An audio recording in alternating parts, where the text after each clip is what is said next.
আসসালামু আলাইকুম। চলে এলাম আরেকটি ভিডিও নিয়ে। বার কাউন্সিল এডভোকেসি পরীক্ষা 2024 নিয়ে কথা বলতে। শুরুতেই বলে রাখি, বার কাউন্সিল পরীক্ষা যা এডভোকেসি পরীক্ষা নামে পরিচিত, তা দিনকে দিন কঠিন থেকে কঠিনতর হচ্ছে। আমি ভিডিওটি সাজিয়েছি অনেকের কমন প্রশ্নের আলোকে। যদি ভিডিওটি মনোযোগ সহকারে দেখে থাকেন তাহলে অবশ্যই আপনারা আপনাদের কমন প্রশ্নের উত্তর পেয়ে যাবেন। চলুন শুরু করা যাক। বার কাউন্সিল পরীক্ষা যে একটি পরিচালনামূলক পরীক্ষা, এটা অনেকেই বলতে রাজি নয়।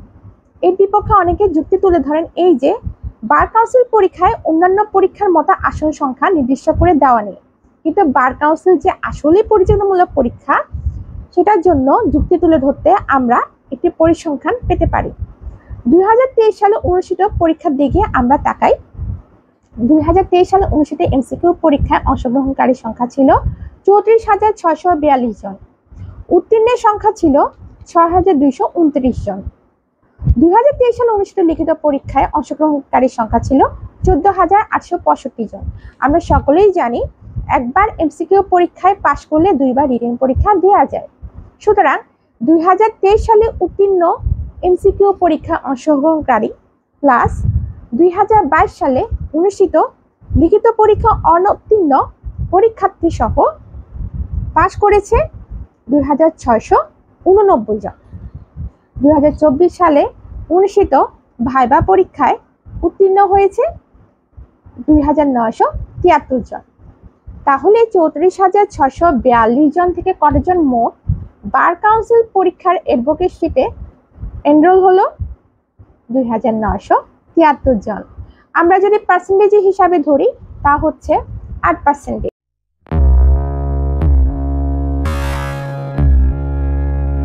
এক সময় বিভিন্ন নিয়োগ পরীক্ষা এবং পরিচালনামূলক পরীক্ষায় অংশগ্রহণকারী সংখ্যা যেমন কম ছিল, তেমনি প্রতিযোগিতাও কম ছিল। পাশ করা আহামরি তেমন একটা জটিল ছিল না। ব্যাংকের পরীক্ষা অথবা পিএসসি পরীক্ষা, যেটা বর্তমানে বিসিএস নামে পরিচিত, সেখানে পাশ করা আহামরি কঠিন কিছু ছিল না, কারণ প্রশ্নপত্র এবং পরীক্ষা পদ্ধতি দুটোই সহজ ছিল। সময়ের সাথে সাথে প্রতিযোগিতা বৃদ্ধির সাথে সাথে পরীক্ষা পদ্ধতি এবং প্রশ্নপত্রে পরিবর্তন আনছে। বার কাউন্সিল অ্যাডভোকেসি পরীক্ষায় পরিবর্তন আসাটা একসময় না একসময় কথাই ছিল। আমরা যদি বিগত সালের প্রশ্নপত্রের দিকে তাকাই তাহলে 2017 সালে এমসিকিউ পরীক্ষায় পরিবর্তন দেখতে পাই। এর আগে প্রশ্নপত্রগুলোতে যদি বেসিক জানা থাকতো তাহলে 85 মার্কস পাওয়া তেমন একটা কঠিন ছিল না। আর 2020 সালে লিখিত পরীক্ষায় বড় ধরনের পরিবর্তনের ধাক্কার কথা আমরা সকলেই জানি। সেই থেকে বার কাউন্সিল অ্যাডভোকেসি পরীক্ষায় প্রশ্নপত্রের পরিবর্তনের শুরু। কিন্তু আশ্চর্যের বিষয় এবং চিন্তার বিষয় হচ্ছে, বার কাউন্সিল অ্যাডভোকেসি পরীক্ষায় বার কাউন্সিল তাদের প্রশ্নপত্রে একই সময় একই রকম পরিবর্তন আনছে। এর একটাই কারণ, দিন দিন আইন শিক্ষার্থীর সংখ্যা যেমন বৃদ্ধি পাচ্ছে, তেমনি বার কাউন্সিল অ্যাডভোকেসি পরীক্ষায় অংশগ্রহণকারীর সংখ্যাও দিন দিন বৃদ্ধি পাচ্ছে। একটি কথা মনে রাখবেন, পরীক্ষায় অংশগ্রহণকারীর সংখ্যা যত বৃদ্ধি পাবে, পরীক্ষা পদ্ধতি এবং প্রশ্নপত্রের পরিবর্তন ততই বৃদ্ধি পাবে।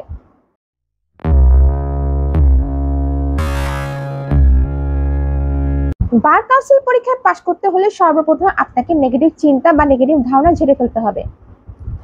অনেকে অনেক নেগেটিভ কথা বলবে, সোশ্যাল মিডিয়ায় অনেক নেগেটিভ কথা দেখবেন, কিন্তু সেগুলোকে প্রশ্রয় দেওয়া যাবে না বা সেগুলোতে কান দেওয়া যাবে না।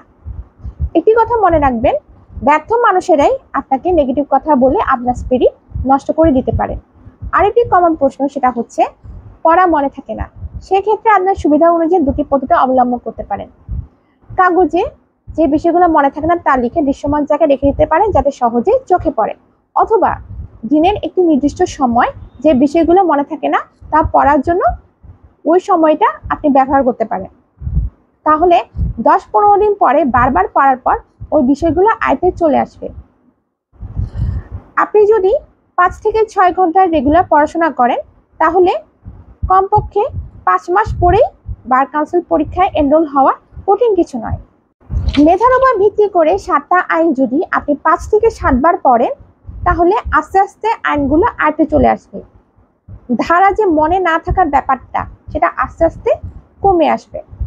তাহলে পরীক্ষার সময় দিনে 7টি আইন ভাগ করে 2 দিনের রিভিশন দেওয়াটা কঠিন কোনো ব্যাপার হবে না।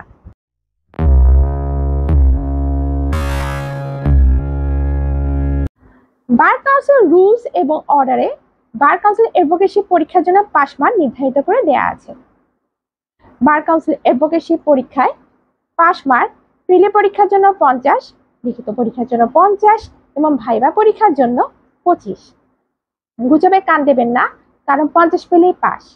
অনেকে প্রতি বছর গুজব রটিয়ে থাকে যে 50-এর চেয়ে বেশি যারা পেয়েছে তাদেরকেই শুধু পাস দিয়েছে, কিন্তু এই গুজবের কোনো ভিত্তি নেই। তার কারণ হচ্ছে বার কাউন্সিল অর্ডার এবং রুলস অনুযায়ী পাস মার্ক যেহেতু নির্ধারিত করে দেওয়া আছে, তো সেই ক্ষেত্রে পাস মার্ক বাড়াতে হলে বার কাউন্সিল অর্ডার কারেকশন করতে হবে।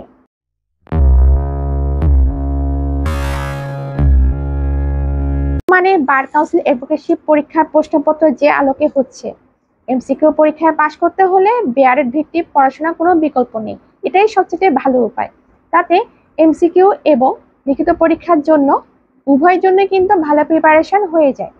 অনেকে এমসিকিউ পরীক্ষা বা লিখিত পরীক্ষার জন্য বিভিন্ন ধরনের উপায় অবলম্বন করে থাকে। কেউ কেউ যারা অনেক সময় ধরে পড়াশোনা করে তারা বেয়ারেতে 7টা আইনে 7টা বইয়ের সেট কিনে পড়াশোনা করে থাকেন এবং পাশে রাখেন যে কোনো একটি গাইড বই। তবে আমাকে যদি প্রশ্ন করা হয় আমি কিভাবে প্রিপারেশন নিয়েছি, সেক্ষেত্রে আমি বলবো আমি 7টা আইনের বেয়ার একটা বইয়ের সেট কিনেছি, কিন্তু সাথে আমি 2-1টা গাইড বইও কিনেছি, যেমন আইনের সহজ পাঠ, আইন পাঠ এবং প্রিলি মাস্টার।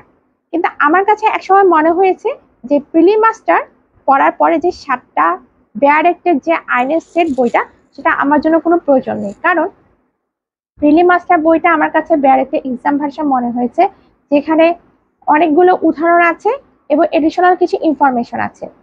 তাই আমার বেয়ারেট ভিত্তিক পড়াশোনা যেমন হয়েছে, তেমনি 7টা বইয়ে যে আলাদা বেয়ারেটের আইন রয়েছে সেগুলো আলাদাভাবে পড়ার কোনো দরকার পড়ে।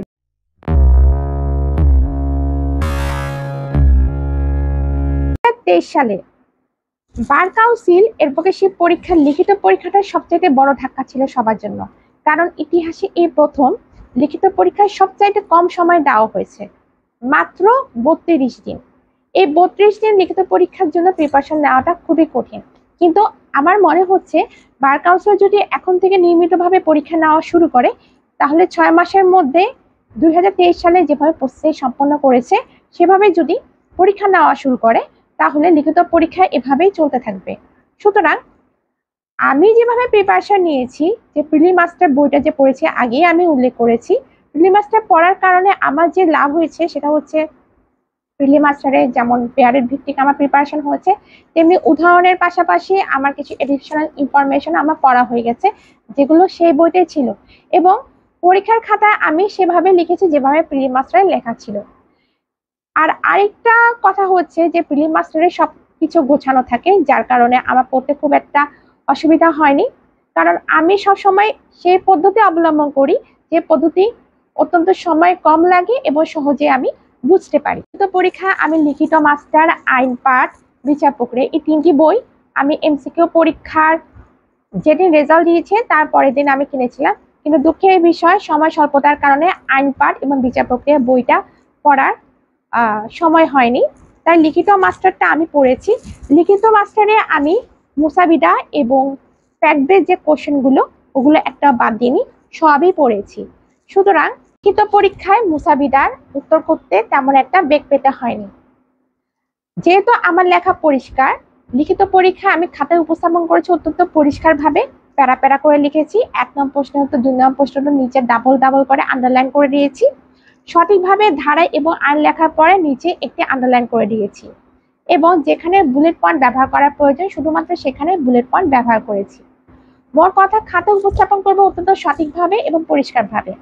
আমি অত্যন্ত আত্মবিশ্বাসের সাথে বলতে পারি, যিনি আমার খাতা কেটেছেন তিনি খাতা কাটার সময় কোনোভাবে বিরক্ত বোধ করেননি।